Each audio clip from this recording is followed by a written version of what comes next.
Hello, everyone. General Hand Grenade here. Well, I'm home, home sweet home. Made it home safe and sound last night, and, and was I tired. There's a 3 hour time difference, and I had to get up early to get a ride to the airport with Teflon and the other guys yesterday, and I was up at 5:30 in the morning, which would have been 2:30 in the morning my time here, and so I made for quite a long day.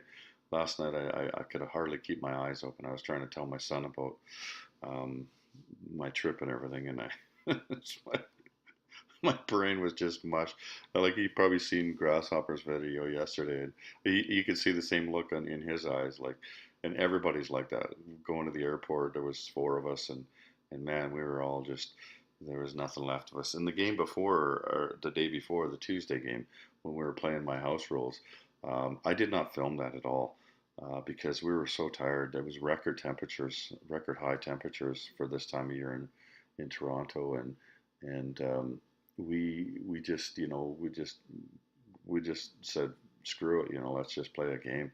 Let's just roll some dice and eat some pizza and that was it. Um, we were making all kinds of mistakes and everything. When you play 3 days solid like we were in competition with those it just that's a lot of concentration, and especially you're not at home and you're not eating solid meals, right? You're eating restaurant food, and it takes a lot out of you. I can't even imagine how bagged Grasshopper is now because and him and the people that were helping him out because they put in so much more effort than the rest of us. We just had to get ourselves there and play these games, but uh, they all deserve a rest now. That's for sure. I know he was talking about he's going to take a step back for a little while, and I don't blame him. He needs to take a rest because he was he was making more mistakes than the rest of us. I'll just leave it at that. When we were trying to play a game the other day, all of us were just stunned, and he was probably the most stunned. Anyway, I thought I'd make this video to tell you about my trip. You've seen lots of video that I put out and that the live streaming and Detroit put some videos out and Corpo and others and other people did too. And so you saw what was going on in the hall there, but you didn't really see much about what was going on outside. And there was more to it than just doing that. Um, so actually, I did a lot of filming, and I'm going to be making a video over the next few days. I don't know how long it's going to take me because I want to put some music in there, and I need to research, about copyright and stuff like that, what I could do and what I can't do, because the videos when I was doing them, they weren't really made for um, like they were made for music, to put to music. It was my trip, like flying and, like landing in Vancouver and taking off and things like that, and a lot of film in Niagara Falls. So when I got there on last Wednesday evening, um, Blood and we met at Pearson Airport in Toronto. Our phones weren't talking to each other, so it was kind of random that we ran into each other. It's such a big place, but we actually ran into each other, and so we get into the rental car and we drive down to Niagara Falls, and it's dark by then, right? And but we're tired from traveling all day. We were also jacked up, like let's go find something to do. So we started walking around outside, and it was really warm, and we said, well, let's just go downhill. The falls must be down there somewhere, right? So we start walking downhill, and eventually we got to the waterfront, and Niagara Falls is all lit up, right? They shine colored lights onto them, and so that was really cool. And then we went back up and pretty tired, went to bed. But Thursday, that was one of the funnest days I had there. Um, we bought this pass here, and good thing we didn't buy it at the hotel. Let me tell you, if you ever go to Niagara Falls, it's worth going, but do not buy your pass or do not buy anything from the hotel because they wanted to charge us like $169 to go see one attraction, right? They give you a bus ride there, but this thing here. We were started walking down by the water. We said, "Screw it, we're not paying these people. We'll just like it'd be cheaper just to walk up and down in, the shoreline and look at the falls from there, right? And it turns out like you buy this pass here, and it gives you there's buses there, so you just hop on a bus at any time, and it takes you all over town. There's a few different buses, and it's not a big town, so you don't have to be a rocket science to understand where you're going. Uh, but anyway, like the bus takes you around, and then this pass was good for four different attractions. We went out in the boat, the boat that takes you down in the falls there. That was like one of the coolest things that we did. Probably, well, definitely the coolest thing that we did in Niagara Falls. Anyway, um, like I'd seen it before. I'd seen footage of it before and everything, and pictures of it really mostly. And I thought, okay, you go in there and you get wet. It's probably fairly cool, right? What I didn't realize was that you were actually sailing into what amounted to a hurricane because it was a perfect day, like not a cloud in the sky, not a breath of wind, and you're out in the boat and you're all laughing and everything. But as you start getting closer to the Horseshoe Falls, there's a few different falls there, but I'm talking about the iconic one, the one that's in a semicircle, and there's water flowing all around it, right? Falling all around it, and as you start to approach it, it starts to get a little bit windy, and then windier and windier and windier as you keep getting closer. Eventually, I had to put my camera away because you're holding on for dear life. You're holding on to the railing, and your camera's getting all wet. So I put it in my pocket. I didn't want to lose it. I thought, you know what, I'll just experience this for myself. The people online, they're just going to have to go to Niagara Falls and see it for themselves. And I'm glad I did because I didn't want to be filming it. What I wanted to do was experience it. And so we all got a lot of education lately over what happens in a hurricane. Like you get all the winds and everything, and then when you get into when the eye of the storm moves over top of you, everything gets calm. And it was like that. Like they sail you right into the semicircle there, inside there, and all of a sudden it's calm in there. I mean, there's still water hitting you and everything, but the wind isn't swirling around you, or at least not as bad anyway. And you look around every direction. You look around up at you, and it's just massive falls coming down at you, and it's just epic. Like it's an incredible feeling, and it shakes you, like it shakes you right to the core, and the sound is deafening. And it's just holy crap! What an experience that was. And then they sail you out again, and then you're holding on again because the wind is catching you, and you're trying not to fall off this boat. So then we get off of there, and you're wearing these silly ponchos. Like I took video of all of this and pictures and everything, so you'll see it when I put it out. We look pretty goofy in our little red ponchos, plastic ponchos and everything. But anyway, then we went to I don't know, where do we go next? Let me see this thing. Yeah, here, there's all the attractions you go to. Oh, Journey Behind the Falls. So there's a tunnel carved into the rock. They carved into the rock, and I didn't take any video from in behind the falls because like there's two little hallways, and all it was at the end was a wall of water. Like it didn't look very cool. But there was one spot where you could go before you went into this tunnel, and so you were just down below the falls and you were looking up at it. You're right at the edge of the falls, and so that was a pretty good view. Um, so I did film a bit of that. I think Sard filmed some of that too. I'm not sure what he's going to do with all his video and pictures, if he's going to put them online or if they're just for him. But I know I'm going to make a video with all of this stuff. Anyway, so and then we went to this one attraction, like where you're right at the falls. There was a few attractions. There's a building there, and you're at the top of the falls, right? And you had to take an elevator down to where I just talked about, where you're getting beneath the falls. But we went back up, and there was this one called the Fury of the Falls, and it sounded so cool, right?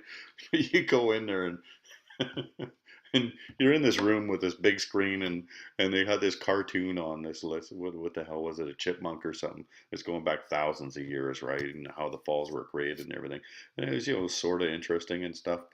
But then they open these doors, and then you walk out there, and there's this platform, like you stand on, you hold on, and you got another poncho on, right? And these guys they weren't throwing water at you, but that's what it felt like, and lights flashing to simulate thunder and everything. And this thing is shaking that you're on it, and you're seeing a screen all around you, and it was just, what the fuck is this? Like you're literally 100 feet away from the falls, and you're gonna go inside and watch a video of the falls. Like, what the hell is that? So we get out of there, we rip our ponchos off, and these kids are all running around. Oh, that was so neat and everything. And me and Sarah were walking away, and we turned to each other. What the fuck was that? I know, right? Like all we had to do was go outside. So anyway, that was one of the best views of the falls, though, was when you went outside of this place, and so we got lots of footage of that. And we went for dinner and everything, and that night, like we went back to our hotel room to rest a bit, and we set up the game. We set it up on. They had this long desk and everything, so it was enough room to set it up, but it was overhanging and stuff. But we had never played Axis and Allies with or against each other, and so we didn't really know, what each other's styles were. And we were about to play in this big tournament, and we didn't want to embarrass ourselves, and we wanted to do well. So we set up the board. I brought the boards. He brought the units, and we set it all up and everything. And then we went for dinner. We had a nice dinner and everything. Then we went back to the hotel. Okay, let's play. So he was going to play the Axis, and I was the Allies. And so he does all this Germany moves and everything. Okay, let's go. We're all excited. We start rolling and everything. And he fails to take France. Like I diced him. He lost Germany. Didn't take France. And okay, that was funny. Okay, now don't do that again. That's the last time you're doing that this weekend. So we reset it because it wasn't about who could beat the other guy, right? It was about let's get let's get form some sort of strategy. So we reset the board and everything, and then he did it again, and we only played 4 rounds, and then we talked about it. Okay, this is what I like about what you're doing here. So how can I support that? With as your ally, with these pieces and everything. So we talked a lot about that. But that was kind of funny though. You don't often see France win that battle, and they did that when we were trying to make a strategy. Anyway, so then we played late at night till late at night, and we got up the next day, and we decided it was pretty expensive in Niagara Falls, and so we thought, why don't we just go back to Toronto? Like we've seen everything we want to see here. So we went for this breakfast. It was $6.99 all you can eat. I tell you, it wasn't worth 99 cents. It was fucking gross. Like it was inedible. And then like they say 6.99, but then they give you this tiny little cup of coffee for 3.99, and it was unbelievable. But it was the worst food that you could possibly imagine. Should have just went, and paid $40 for a breakfast that you could actually eat. But anyway, we left there because everything was expensive, and there wasn't much more we really wanted to see there. We'd seen into falls from every single angle. Like we had a full day Thursday. We were all around that town, and we could have kept going, but I mean, let's just go to Toronto because every day in if we didn't, then every day in Toronto we couldn't have done anything except for play the game. And I'm glad we did because then we drove. Trying to find your way around Toronto. Like I live in a town that's only 75,000 people, and Toronto has like 11 million people. I was driving, right, and that's okay. I'm the Canadian. We're in Canada. I'll drive, right? Yeah. So we had to get a parking spot downtown, and we managed to do that, and you could look up and you could see the tower, but how you got there was, we just we finally made our way there, and it was really neat. Like except that they had these glass elevators. You ride up the tower in these glass elevators, and holy shit, does that ever freak you out? Like it goes really fast, the elevator. And so my back was as far away from the glass that you see out as you could possibly be. I was pushing against the wall because I'm not good with heights, right? I'm always okay when I was up in the top there when I was in the building, and there's windows all around you and everything. It's just the movement, right? The moving like that, it was just freaking me out. And they have this glass floor. If you look down, it's a glass floor, and you're leaving the ground, right? And flying up into the air. It goes really fast because otherwise it would take all day to get up there. I mean, it's hard to believe how tall that building is. Yeah, until they built that building, I can't remember the name of the building in Dubai, but until they built that, that was the tallest building in the world, the CN Tower, and it still is the second tallest building in the world. But anyway, up there, that was really neat. It was hazy way off in the distance, so you couldn't see Buffalo. There was too much haze over there. But you could see Hamilton, and you could see a long ways out, into where every direction really. I mean, you walk around all around it, and you could look, but standing on the street and seeing how tall those buildings were down there. We were on Bay Street, and so there's just massive skyscrapers there. That's where Bay Street is like Wall Street up here in Canada, and so that's where all the big banks in Canada are have their head offices. So they got these really tall buildings, right?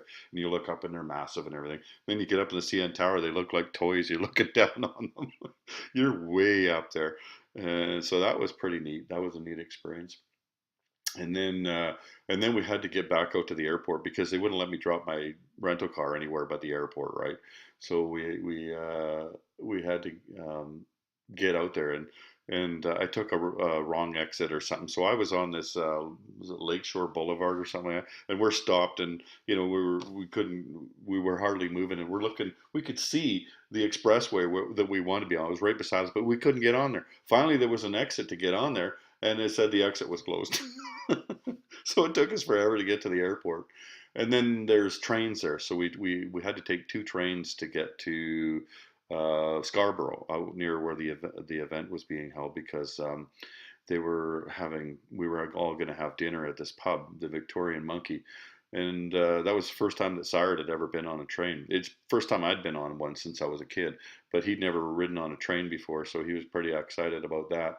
And you got to see a bit of Toronto and being on this train and everything, so that was pretty neat.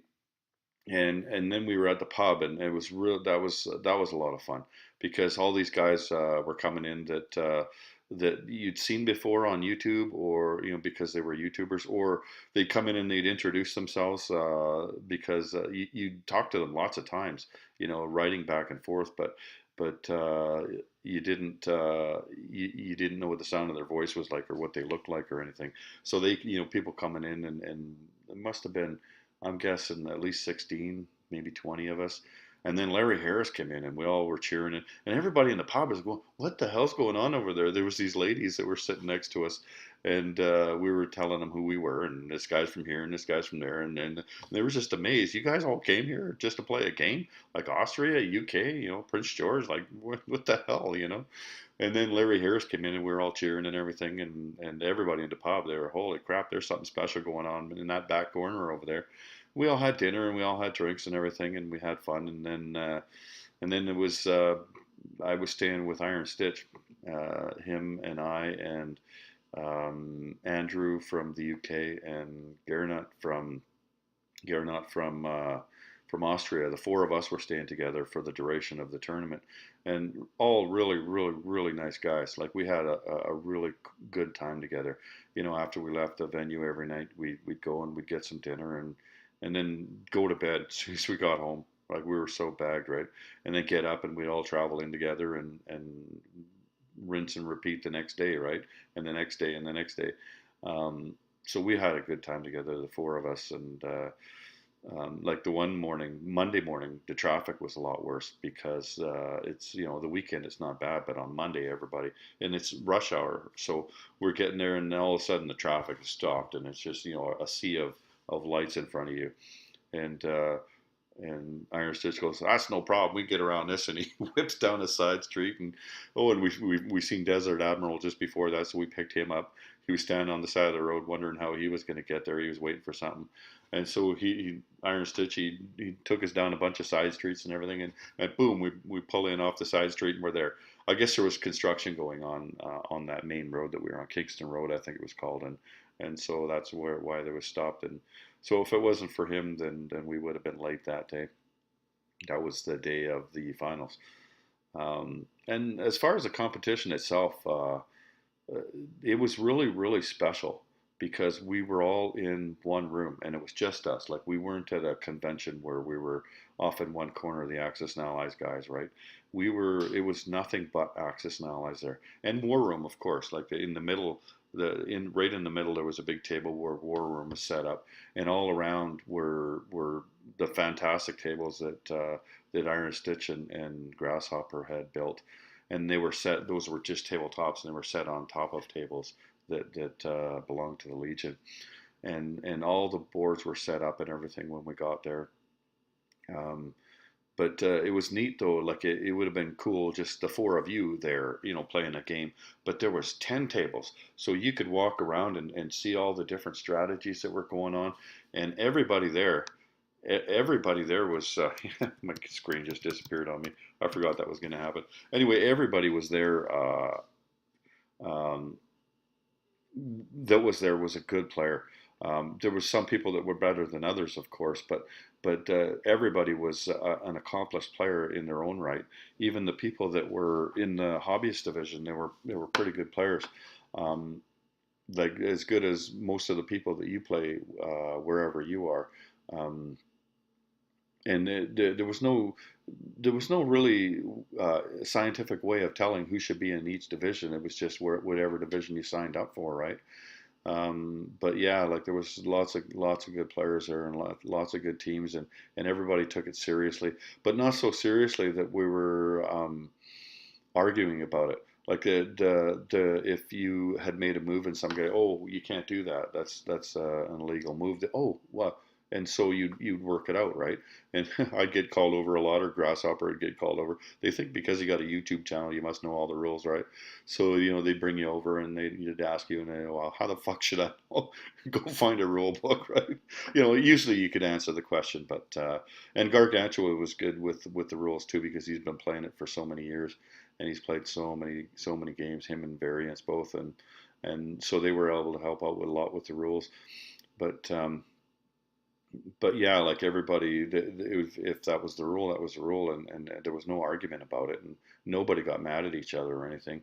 We were all helpful with each other and stuff. But one thing that we were very strict on, and everybody was respectful of, is that you don't go over to other people's table and say, "Wow, aren't you going to kill that destroyer?" or something like that. Like big faux pas, because there were times when people would forget to do something, just like in the games you play, and you're just biting your tongue like, please don't see that, please don't see that, please. And then they don't see it, and then it's your turn, and then you do that. Like you took advantage of that mistake. So you couldn't walk around to other people's tables and comment on what was going on the board. Like you might go over there and you might ask what score and what the score was, and what were the tokens that were taken, but you did not ask, like what kind of strategy are you doing or anything like that, right? That was a big faux pas, and everybody respected that. So that was neat. But yeah, look, the competition was really strong there. It didn't matter what team you were going to play, like they were going to challenge you. The first game that we played, we were playing against the Cliffside Commandos, and they were two guys from Grasshopper's group. Um, and yeah, I'd never played the token system before that game. Like we did in the hotel then a couple of nights earlier, but like I said, we were kind of helping each other through it and talking all the whole way to just to get a strategy going. It wasn't a game really for that, like for all intents and purposes. So that was the first game that I had ever played with the token system, and these guys have been playing it for a couple of years. They've been developing this token system, so they definitely had an advantage on us there, and plus they were every bit as good as we were. It was a really good game, and they were beating us. Like if we'd have played for another hour or two, they might have beat us 5-2. Like they were taking over in that game for sure. They had the money and going their way, and it was just a Hail Mary on the last play of the game that allowed us to tie it up 2-2. And if it wasn't for that, then we wouldn't have made it to the medal round. We won our second game, but we would have lost the first game and won the second, and we would have missed the medal round. So getting that token on the last player of the game, like we knew how big that was when it happened. And then the next day we won the game 4-2, I believe it was, and those guys, really nice guys. They were from the Toronto area. I can't remember exactly where. You just call it Toronto. There's a lot of boroughs around there, Mississauga and Waterloo. I think they might have been Waterloo. I can't remember. But anyway, really, really nice guys, and we really enjoyed playing that game. And Sire Blood, he scored 3 tokens on one move. He was playing the Germans. He got he took he took London, so that was a token. And at the same time, he took Stalingrad on the same turn, And with all the things that he was taking, he also took the money. If you got 142 IPCs between the three Axis powers, then that was another token. And so in one Germany turn, he managed to get three tokens, and we won the game 4-2. So there you go, right? Like that's what it boiled down to in the tournament. Like people were they were fighting tooth and nail over these tokens, especially in Africa, because both sides could get a token in Africa. The Axis could get all of North Africa, like from Egypt to Morocco. That was a token.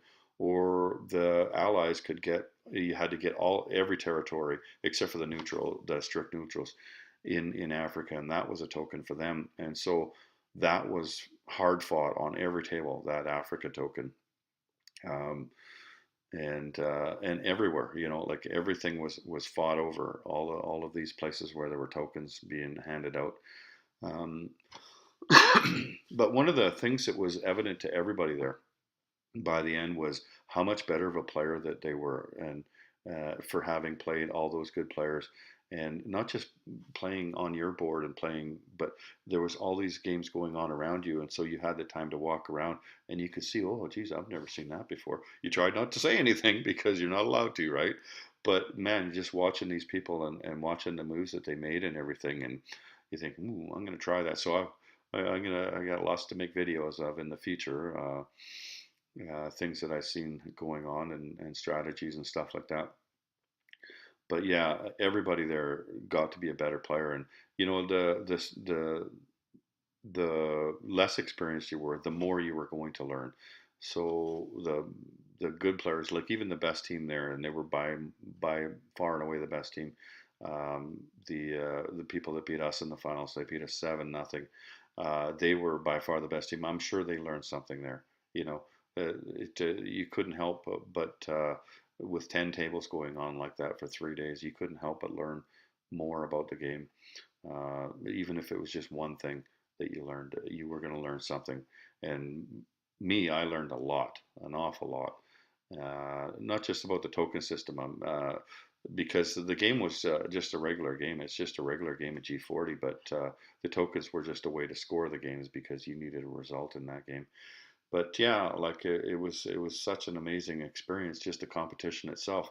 And then the Larry Harris, like he was such a nice guy. Like you'd expect him to be just full of himself, like he just, these people play my game and they owe me or something, like whatever. I don't know what I didn't expect him to be the way he was. He was just the nicest guy.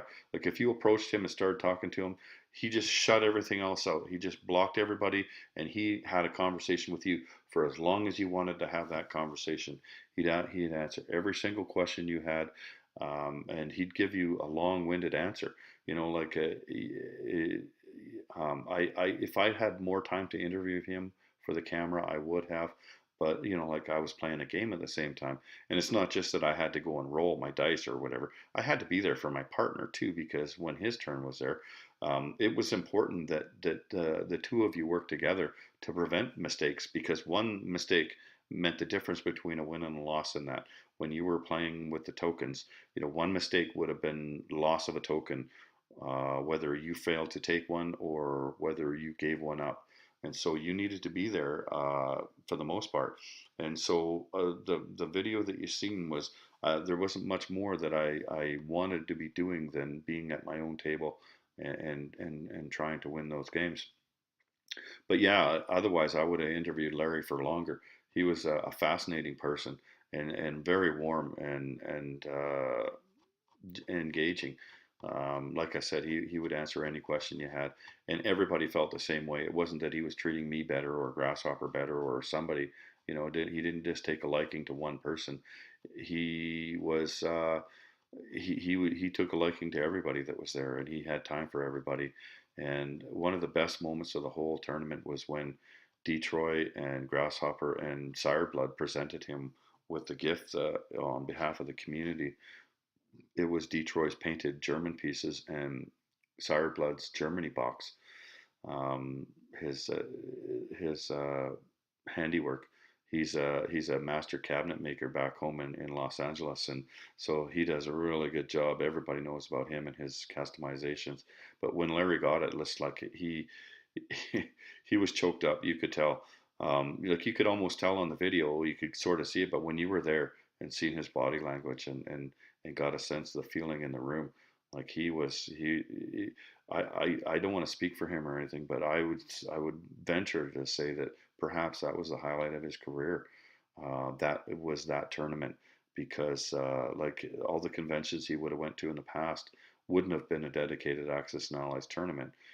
It would have been like I'd mentioned earlier. You're stuck off in the corner and he shows up and does a few things or something. But this was nothing but Access and Allies, and he liked beer.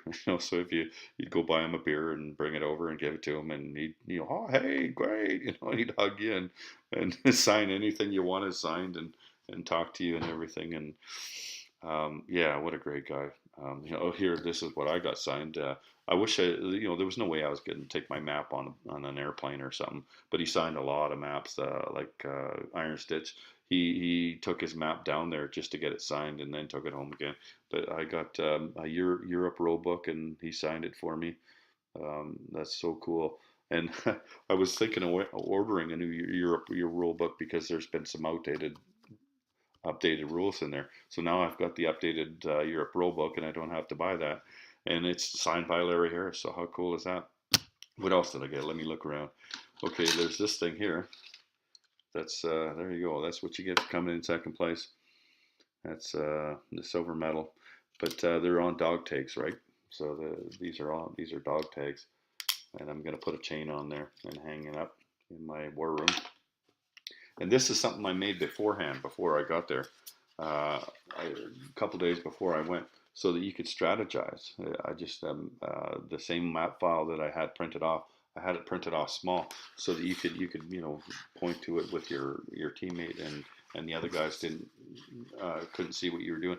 But it turned out that you didn't really need that. Like we did use it a few times, but you didn't really need that. With all the other tables there, all you had to do was walk over to one of the other tables, not the next one because they could still hear you, but walk over to the other side of the room, and you could stand there, and people didn't mind as long as you didn't disturb them, right? You had to be respectful, but like you say, okay, down here we should do this, in Calcutta, or over here, we could do this, and this is how we might prevent this or whatever.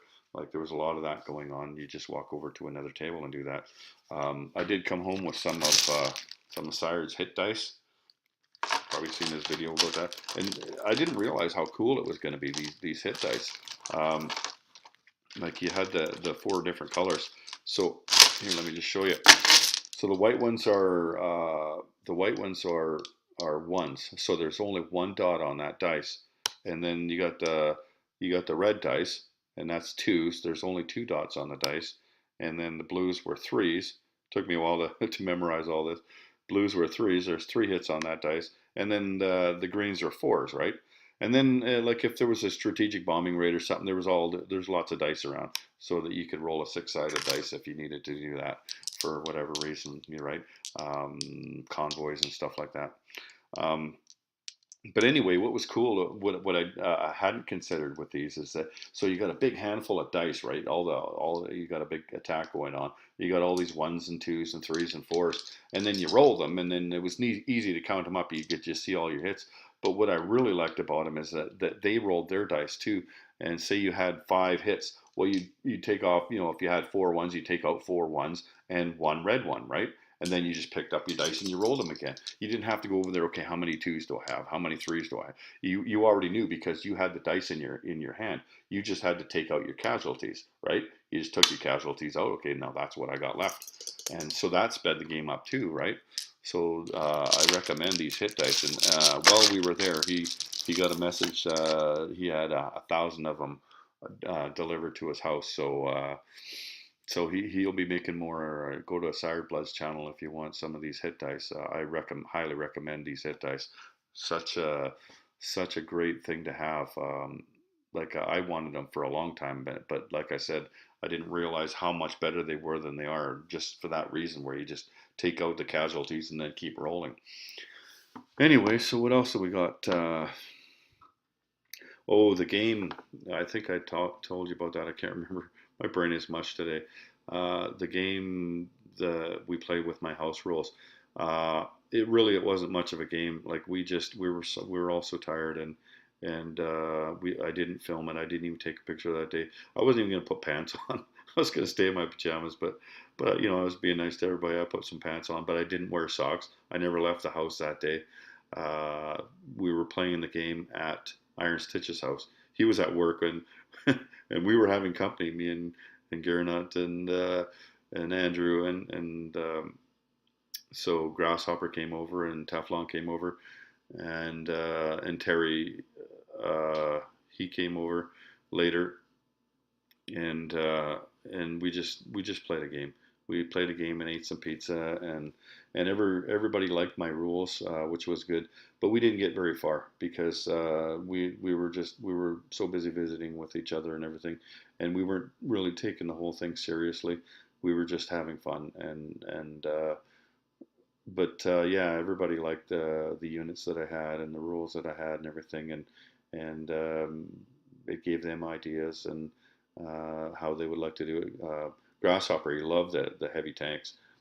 He thought that was so cool that his tank could take hits and not die. Um, and Special Forces unit, that's a neat unit. You had to have your head on a swivel because they can fly 4 spaces from an air base. So that you had to be aware of wherever the Special Forces unit were. And we didn't get to the point where we were able to develop a lot of weapons because you don't really develop weapons until the third or fourth turn. That's when you start developing. You have to get the research back to your capital, and then you could start developing weapons. But I think we only played 2 or 3 turns, maybe 4. I can't remember, but we didn't get very far in the game to start developing weapons. But that's okay. Like we played so much Axis and Allies that we weren't hurting for. Oh no, we need to play more, right? Like we weren't hurting at all. So anyway, that's and then the last day it was just traveling home. I caught a ride to the airport with Teflon and Sire Blood and Desert Admiral and we got to the airport. We had to get there for Teflon. His flight was early, and then the rest of us had to wait. I think actually, Sireblood, he phoned me from New Jersey. He actually paid a couple bucks and got on a plane right away, so he didn't have to wait till 2:30 in the afternoon. He said he was going to be home by the time that his flight should have started in Toronto. So lucky him. Um, but there was one thing I wanted to mention, and there was only one bad thing that happened there, and it turns out that we had a thief in our community, which is really a shame. Like I've showed you before, my um, my tripod for my camera, and that's how I make such good videos, like good shots, because I don't have to be walking around and like a constant motion. I can just set it down and then like describe some strategy or some rule or something, and somebody stole that, and they can't even use it.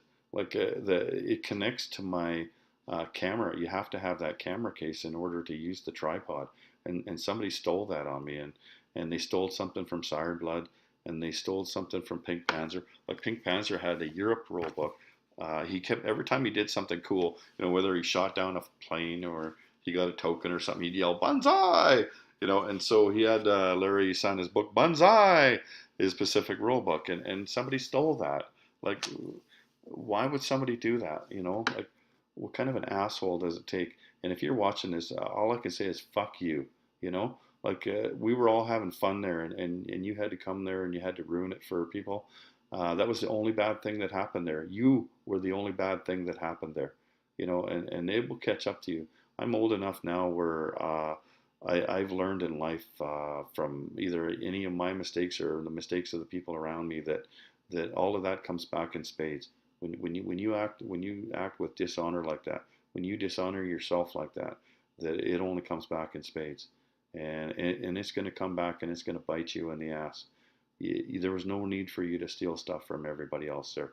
Like we all got more than we should have in new friendships and in prizes and all kinds of everything. We all got a lot there, and you just took, and that's just there's something wrong with you. So fuck you. That's all I could say to you, whoever the thief was that was stealing stuff from people. And I don't know what else went missing. I know of those three things for sure. But you probably stole other stuff too, like a snake in the grass.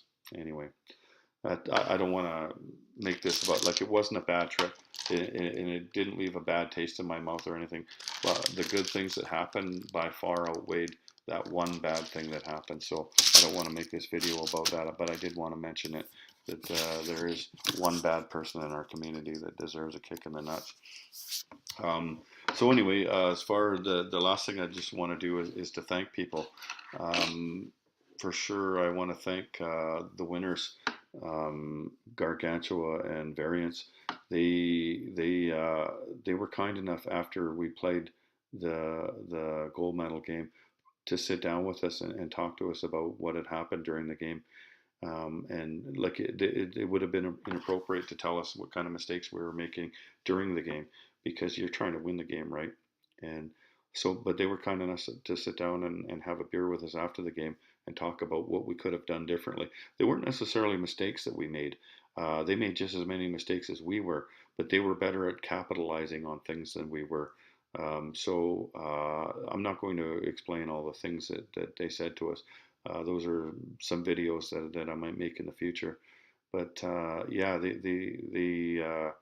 they taught us all about being better players. That's for sure. If you stood and watched one of their games for a while, you, oh geez, never thought of that. I'm taking that one home, you know. And so Sard and I are both going to be much better players when we go home.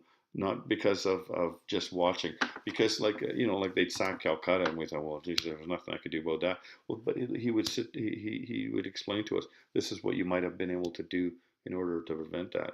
And oh, okay, I never thought of that. So that was great. And that was kind of them to do that. Um, to show us all, like they could have just showed up and just beat the crap out of everybody and then just gave us the finger and walked out with all the prizes, but they didn't. They were nice guys and everything, and I really appreciated that. Um, and I want to thank everybody else there, all the other competitors there, and for coming there and for being such good people. Like we all made friendships there that will last a lifetime. I appreciate that more than anything, was all that camaraderie and everything that we had. I want to thank Iron Stitch for being such a gracious host and for opening his home to me and the other two guys and giving us rides and basically being our tour guide. Like we wouldn't have known where to eat or the history of this thing or that. Like he'd tell us all about his home, right? His hometown, and so that was nice to have. And like I actually came home without a prize, because you could put your name into the prize barrel for the global war game, or you could go take a prize from the table. And both Sard and I, we both chose to put our names into the draw. So I didn't take any prizes from the table, and Sard won it, which was awesome. But I didn't get a prize, and the one thing I got was the America game. But I already had two America games. So Iron Stitch, he has a game room, and I might have talked about this already. My brain is fried. Anyway, I gave him mine. He was such a great person. I gave him my America game. And so that's how great of a guy he is. He just deserves something like that. And America is a great game. He's got some awesome sculpts in there, and I know that he's going to appreciate it when he gets the time to actually open it. We were all so busy. He's probably opened it by now. He probably did it yesterday or maybe even today. But yeah, I was happy to be able to do that for him. I'm thankful to Detroit for making the trip. He wasn't going to, because his wife was due right on the weekend that we were having it, but his wife insisted that he goes. So I'm thankful to her too. And he was there. He drove most of the night to be there on the first day, Saturday. And then you've seen the video where they presented Larry Harris with the gift there. It was just shortly after that that Detroit got word that his wife's water had broken, so he had to leave like right now. And thankfully he was able to get home before the baby was born. It wasn't born till 5 something the next morning, and so he was there for that. His son was born, and that was awesome. And congratulations, Detroit, and Mrs. Detroit, and the whole Detroit family. That we were all so happy for you. I called him Sunday after the games were done, and because I didn't, I knew he might be sleeping in sleeping in that day. I didn't know if the baby was born or not, so I phoned him Sunday night from the hall, and everybody cheered when we found out that the baby was born and that it was healthy and everything, and a bunch of people talked to him on the phone, and so we're so happy and thankful that he made it. I'm thankful to the Big E for doing all he did there. He did a lot of filming and everything, and he's a great guy. If you ever have a chance to meet him, then I hope you do. And all the people there were good people. Corpo and Jonathan Hart. He's a really nice guy too. I think he goes by Braveheart. He was a really great person. Um, everybody there was a good person except for whoever stole my stuff. I'll kick him in the nuts if I ever find out. But yeah, the um, the two biggest shout outs I got to give, first of all, to my partner, Sour Blood. Like, I couldn't imagine anybody there that I would have rather had gone to Niagara Falls with and spent the quality time down there that we did, and somebody to be beside me as my partner. Sour Blood is a great person and a great human being. Um, like we laughed at so many things, like we were like the guys on the Muppets there that sit in the balcony up there and talk about. We were walking around, Toronto and Niagara Falls and just joking about things, and we laughed a lot. And but he's such a great person and such a giving person, like that. All those customizations that he puts online and lets everybody have for free, you know. And people wonder why he hasn't made any videos lately. That's because he's been busy making stuff for other people, busy making the boxes that he makes, and the hit dice and stuff like that, and finding some time to play some games and things. He's just such a great person, and I'm truly thankful to him. I definitely made a friend for life there. So thanks a lot, bud. And then last but not least is Grasshopper, and his team. I'll talk about him, but just know that his team had a hand in it as well. He uh, he really put on a world class event, like second to none. It was unbelievable. Like you had this image in your mind of how you wanted it to go. Like if you could have go to a tournament and you would like it to be like this, it was that, and then a lot more than that.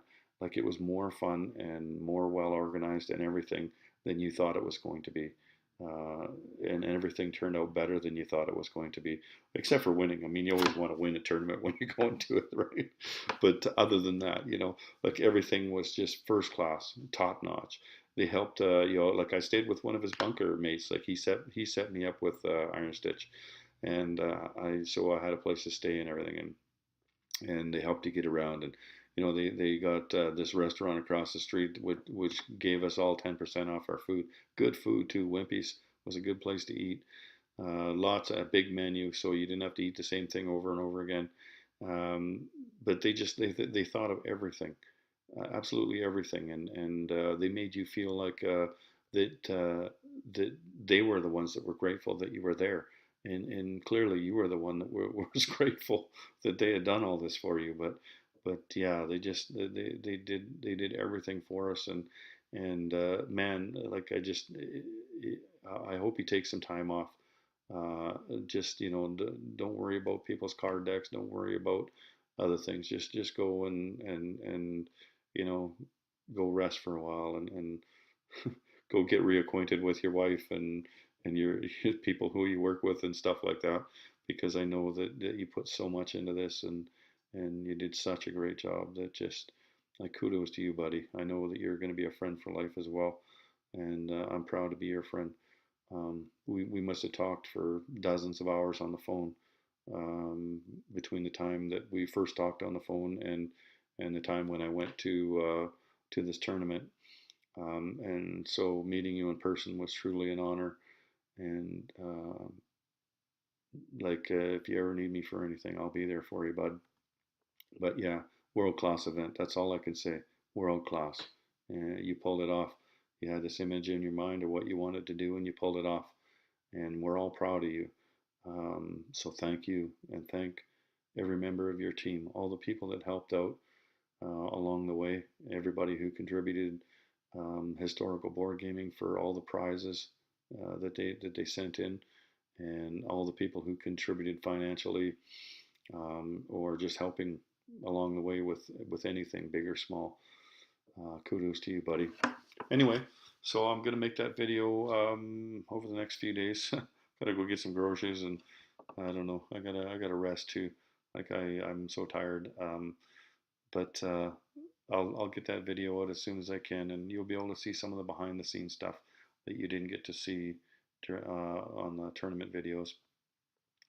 And I think it'll be cool, especially the Niagara Falls stuff. And I took lots of video up in CN Tower, so you can see what it's like being so far up in the air and over Eastern Canada, or we call it Eastern Canada. I'm sure variants thinks that it's Central Canada, but for us out here in the West, it's Eastern Canada. But yeah, I'll be happy to share all that with you too. I can't wait to do that, and hopefully it turns out good. Anyway, thanks to everybody. Thanks for all your friendships and everything. And yeah, that's all I got, folks. General Hand Grenade out. Take care.